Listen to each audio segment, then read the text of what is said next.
I'm Vicki Hogarth, and welcome to Southwest Magazine. Today I am joined by Joe Ticotsky and Brandon Sherrod of Basketball by the Sea Camp here in St. Andrews by the Sea. Thank you both for joining me today.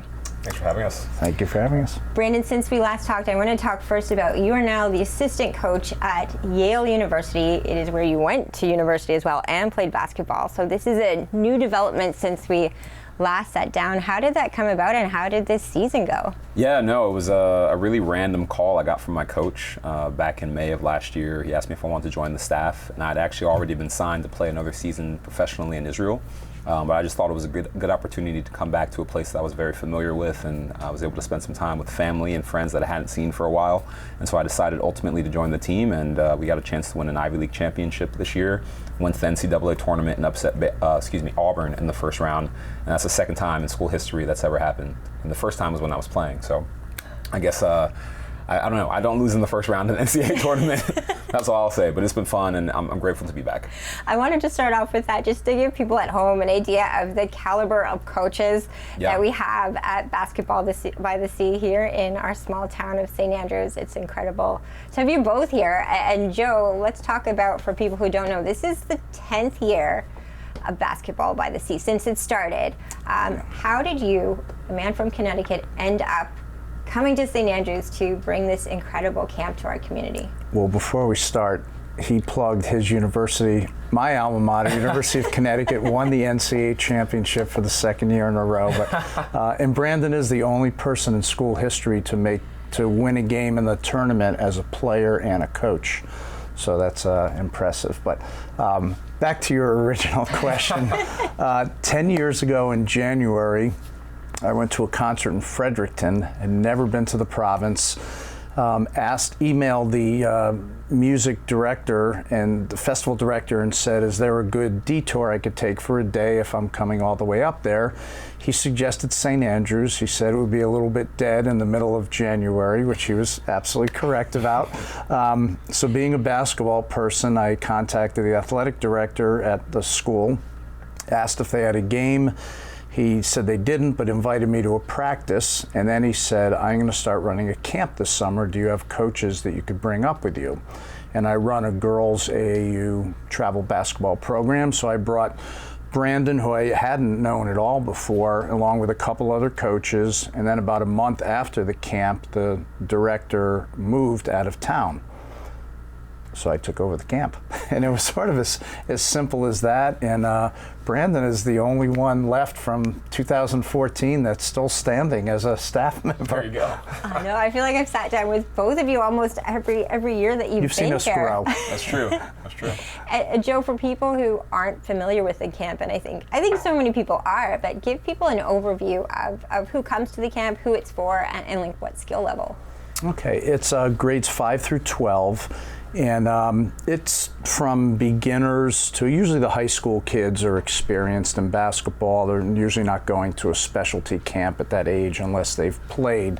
And we've really seen the skill level grow a lot since we first started here. But we get kids who play very little basketball, and some kids drive an hour to get to the camp. We've had years where kids took a ferry to get here, which we thought was pretty wild. But yeah, and we focus on skills work as opposed to just playing games the whole time, while still making a fun atmosphere. And now, do you said people maybe take a ferry here, and that's likely in our part of the world. With some of the islands, do people ever use their passports? Do you get travelers from both sides of the border, given that we have kids that have been on vacation from the States. One year we had a couple kids from Iceland who were visiting relatives here. We had kids from Boston who were visiting. So it's usually vacationers that are here. And Brandon, we talked about you as both a player for Yale and also as now assistant coach, but you also have an incredible history playing professional basketball overseas in Italy specifically. Can you tell people a little bit about where your basketball career has taken you from Yale and beyond? Yeah, so I was able to play 4 years at Yale, and after Yale I was in Italy for 5 seasons, as you mentioned, and then I had a brief stint in Finland for 3 months. I played for the Helsinki Seagulls and got to live in the capital.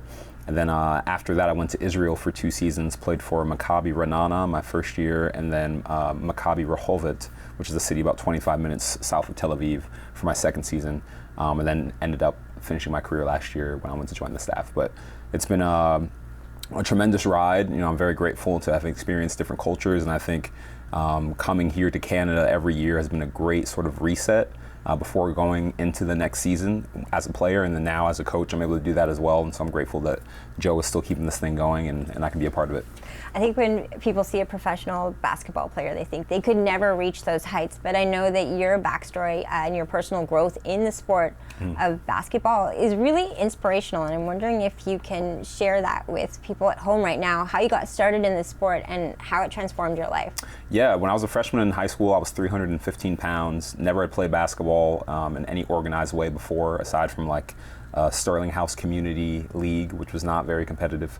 And after my freshman year, I lost 100 pounds just from playing every day and really getting into the gym. And I really took a liking to the sport and went from only starting on my freshman team my freshman year to starting varsity my second year and winning a state championship at Stratford High School. And then went on my junior and senior year. We didn't lose a regular season game, and by the time I reached my last season, I was the Gatorade Player of the Year from Stratford High, and then went on to play a prep school year at Choate, which is a prep school in Wallingford, Connecticut, and then Yale and beyond. I think when I look back at my career as a basketball player, the one thing that I truly enjoyed was just the process of getting better. And I was also very grateful for the people who were in my life and helped me along the way, because without them, I wouldn't have been able to excel and achieve the things that I did achieve. And for every kid that we get to work with, it's an opportunity for me to also kind of instill that same sort of confidence and faith and hope that they can accomplish whatever their goals are, both on the basketball court or off the basketball court. But there are lessons that really, I think, transcend between the lines of real life and athletic life, is perseverance, dedication, controlling your attitude, your effort, and your energy every day, and collaboratively working with people towards a goal. And so I think we're doing the same things with this basketball camp here in Canada. From sharing your own story, it must be inspiring. What do you hear feedback from people that find out about your own journey? Yeah, I think it's an encouragement. A lot of parents and kids don't know what's going to happen when they start playing the game of basketball. You know, for me, I never thought that I was going to be in the position that I am now, being an assistant back at the school that I went to, and also I didn't think I was going to be a professional basketball player. And if you had asked people when I was a freshman, they would have totally disregarded me and probably told you that like you were crazy to think that this kid has potential.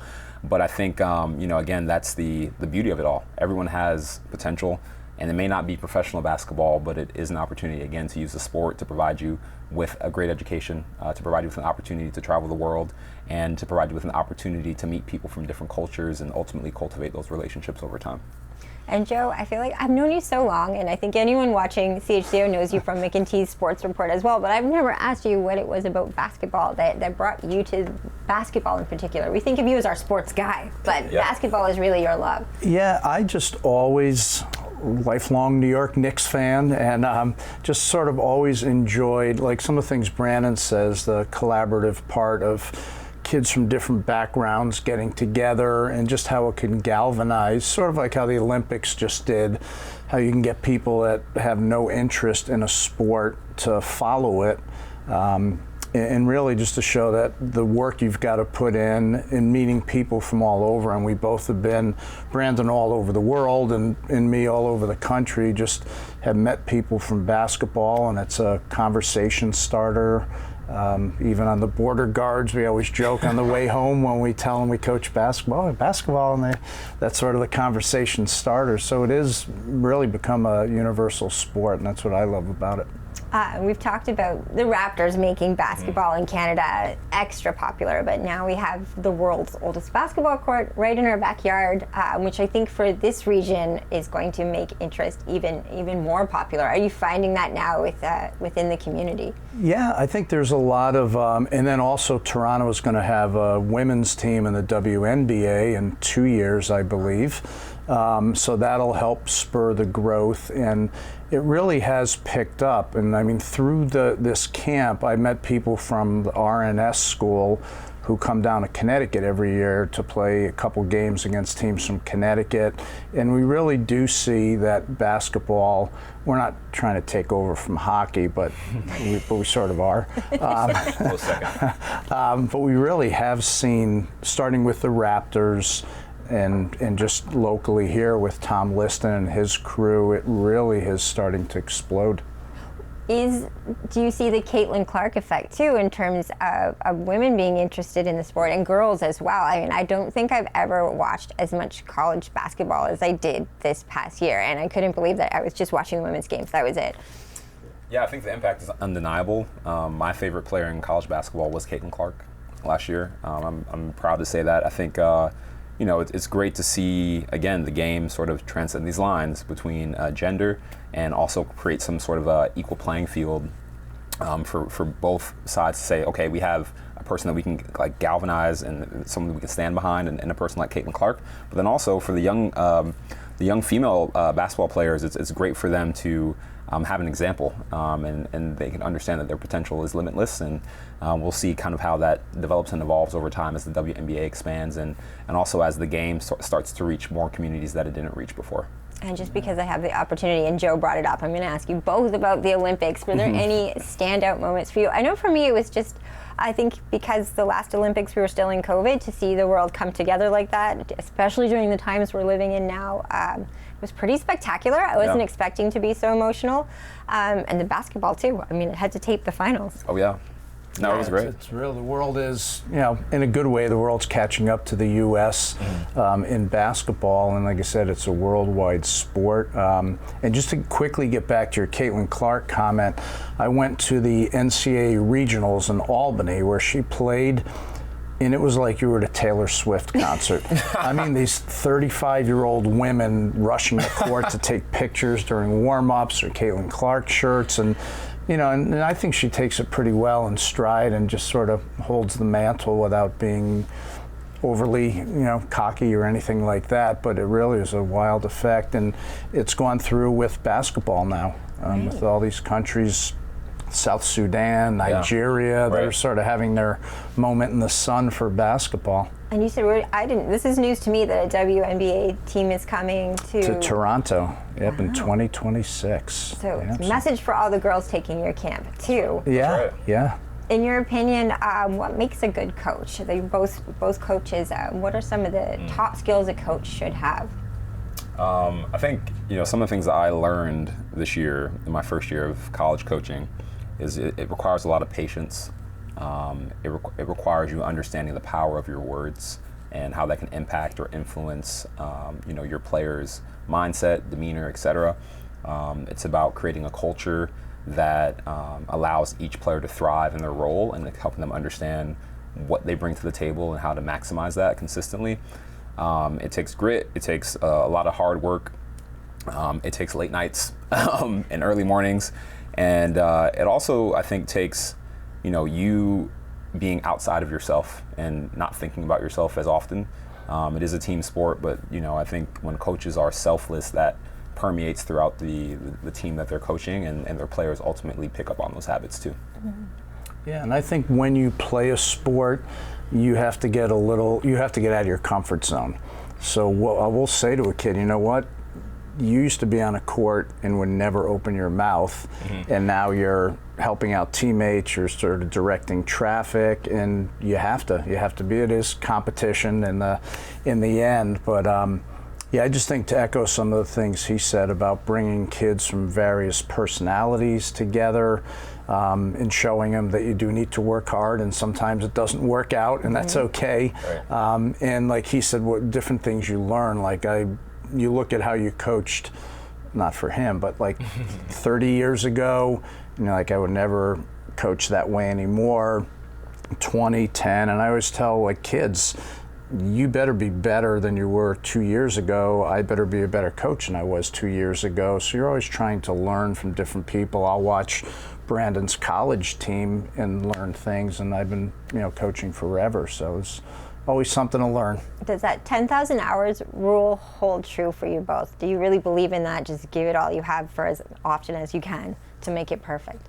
Yeah, I think there's value in that. I think it's like it's the quality of the 10,000 hours, though, more so than the time itself, and that's something I've learned even as a player. You know, I think if I had the knowledge and understanding that I have now when I was playing in college, my career, my trajectory probably would have been different in the way that I approached every day and the way that I approach practices and workouts.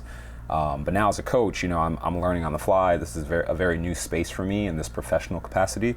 But I want to put in my 10,000 eventually and do it in the correct way. Mm-hmm. What is it about a sport like basketball that you think becomes a building block for who you become as a person when you're a part of a team like that? I mean, there's individual sports, but there is something really special about growing up on a team. Yeah, I mean, for one, you can't do it by yourself. I think that's like a cliche, but it rings so true. And you see a number of teams, both in the NBA and at any level, you know, when you're playing together and everyone, buys into what you guys are trying to accomplish, those teams usually find the most success. I think the other thing that I've learned is that, again, going back to the quality piece, it's not really about the makes and misses. If you focus on the quality, things usually start to align over time. And then perseverance in the face of adversity and making sure that you understand that, you know, even if you miss, 10 shots, that next one, you got to believe that it's going down or else you've kind of lost the battle. To have coaches of your caliber here, I can't say how much it means for our community to look forward to this every year, to learn from greats like yourselves. What do you think, though, a student gets out of going to a week-long camp? Why is something like this so important to be invested in learning about that sport for a week? Yeah, I think, well, first we try to make it fun and enjoyable because that's got to be the bottom line. And we'll have parents that say, oh, my kids couldn't wait to go back to the camp. And really it's only 12 hours of camp, but it's sort of the drills because basketball is such an easy sport to go back and practice on your own. It's like football, you can't really practice on your own. Even baseball is sort of tough. So I think we like to give them, I don't say life basketball skills, so they can say when I go home and practice on my own, like he said, it's quality 10,000 hours versus just 10,000 hours. So I think we try to give them things that they can use when they're working on their own. And what keeps you coming back to St. Andrews? I can't say how beautiful it is to see your faces year after year. The Algonquin. It's the buffet breakfast. No, but honestly, for me, I think it's there's something really magical about St. Andrews. We were joking yesterday about the Dieter being paid actors and how they just happen to like show up, at all sorts of times. But just the being by the water is something special. Having nature so like actively present in the community is another thing.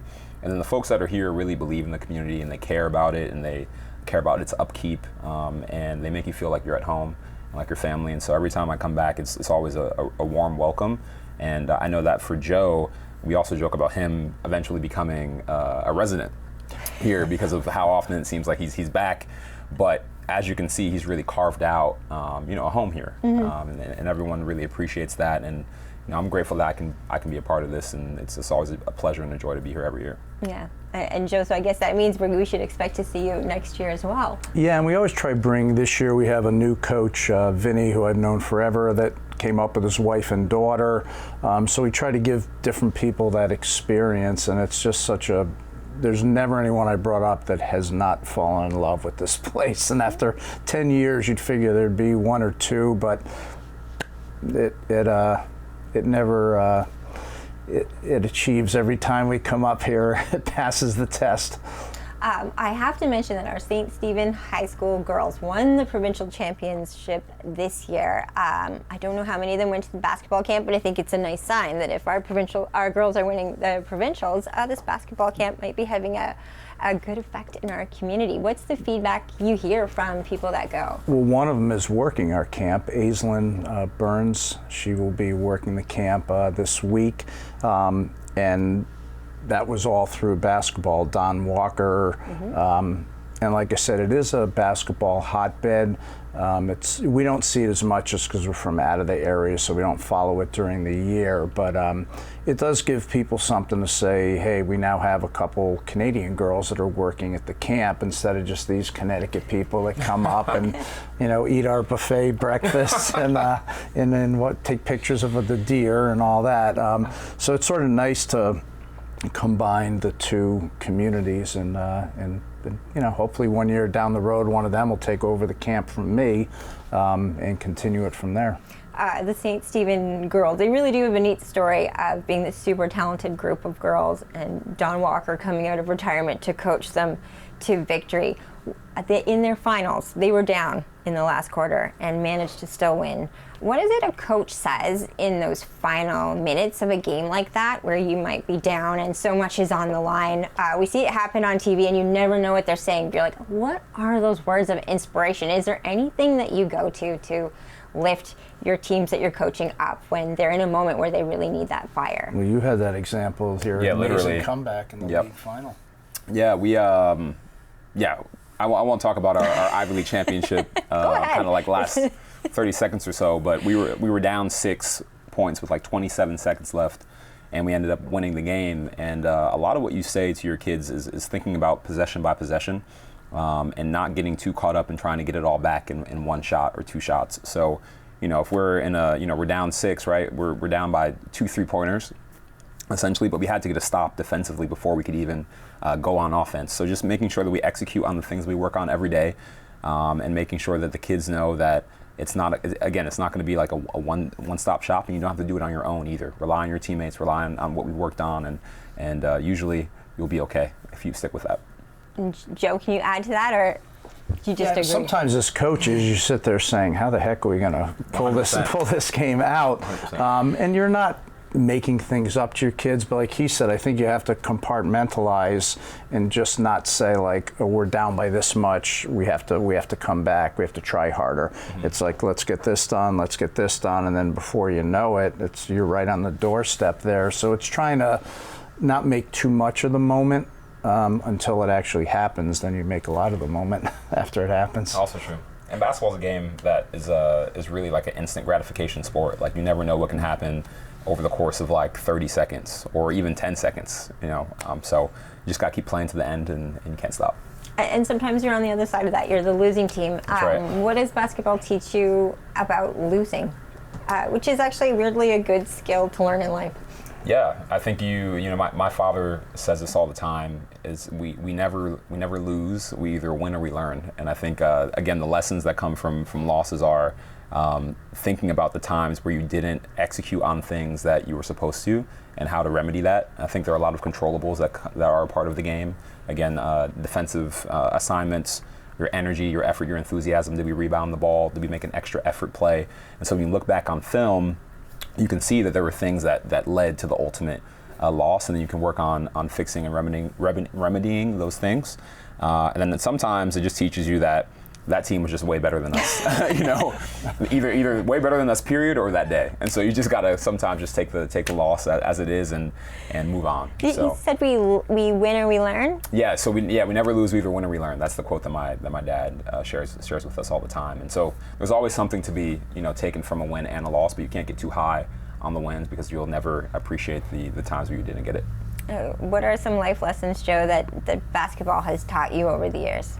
I think it's just such an enjoyable game. Like, there are times where you'll lose a game and like you'll turn to your assistant and say, this is unbelievable, this game. I mean, hopefully we win it, but if we lose it, it's just been an amazing experience. And even as a fan, just the amount of times you sit there and say, I can't believe how that game ended. And then you find out 2 months later you're saying the same thing. And especially when you're in a big arena, right, and you're with thousands of fans that have nothing in common outside of they're all fans of that team, and just come together, and you think you help the team win. Sometimes the crowd does, sometimes it doesn't, but it really just teaches you that not anything is possible, but a lot of things are possible.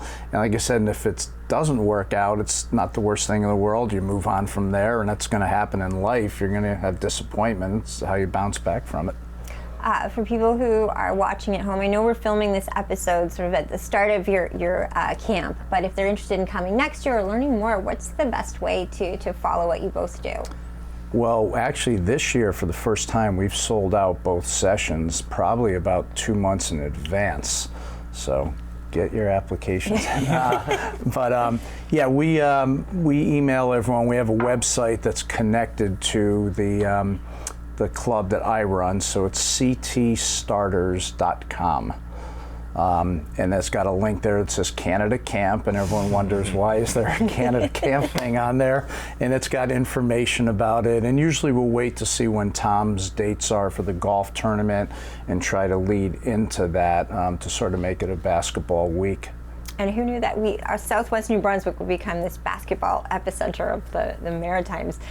Brandon, you've got an exciting career too that we can follow online as well. Is Instagram the best way? What would be the best way to follow what's happening with you and the Yale team? Totally, yeah. You can follow me at brod35, B-R-O-D, and the number 35 on Twitter, X, or it's X, yeah, Twitter, Instagram, and then on Facebook you can follow me at Brandon Tyler Sherrod, and the Yale men's basketball team has a bunch of also supplemental materials on what I'm doing as a coach and what we're doing as a team for this upcoming season. And finally, what's on the horizon for you? What are you looking forward to this year? Oh wow, yeah, this year, I mean, for our team, we're looking to repeat again as champions, and we have a couple of guys on our team, Bez Mbang and John Poulikitis, who I think have a shot of having a chance to play in the NBA, and so helping them develop into the players that they ultimately want to become.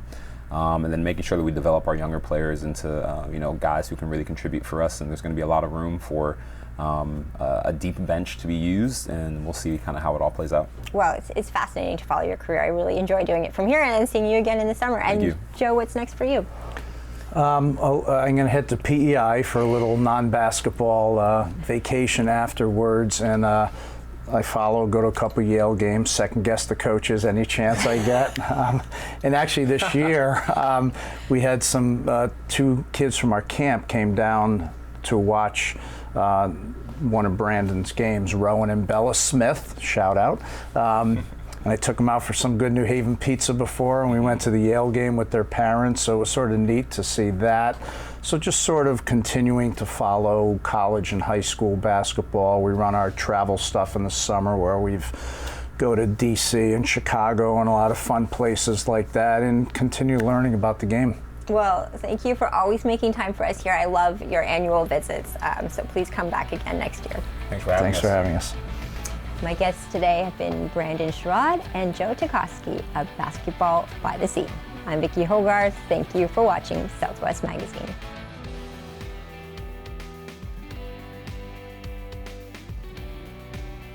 Southwest Magazine is a news and public affairs production of CHCO Television.